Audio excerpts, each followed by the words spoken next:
3 times in 2 weeks now, commercial airliners have flown dangerously close to collisions. Today, the FAA revealed the latest incident. It involved 2 Airbus A320s, both out of George Bush Intercontinental Airport in Houston. One of them headed to Vancouver, the other to Mexico City. Transportation correspondent Jeff Pegues tells us what went wrong.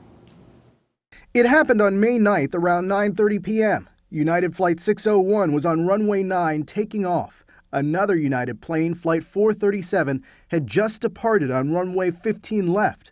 The controller instructed the pilot of Flight 601 to make a right turn, putting the planes on a collision course before realizing his mistake. United 601, stop your turn. Stop your climb and stop your turn for United 601. The aircraft ended up separated by less than a mile and 400 feet vertically. Y'all basically crossed directly over the top of each other.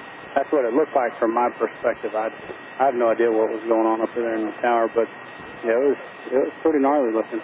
The incident is the third near mid-air collision in recent weeks. On April 24th at Newark International Airport, 2 planes escaped a collision by an even smaller margin. A day later, a miscommunication between air traffic controllers led to a United Airlines jet and a U.S. Airways plane flying toward each other over the Pacific on the same altitude. Within seconds of a disaster, emergency warnings kicked in and one plane descended while the other went up. The FAA says planes got too close to each other nearly 4,400 times in 2012. That's an average of 12 a day.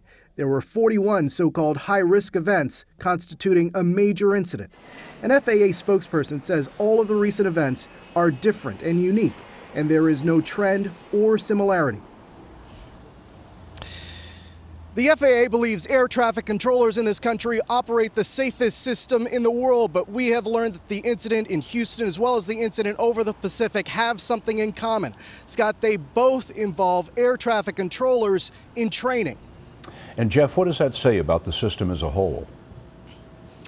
Well, Scott, because of a large number of retirements, the air traffic control workforce is in transition. The FAA is trying to hire and recruit, and most of the training is happening on the job. Jeff Pegues at Reagan National Airport outside Washington, D.C. Thank you, Jeff.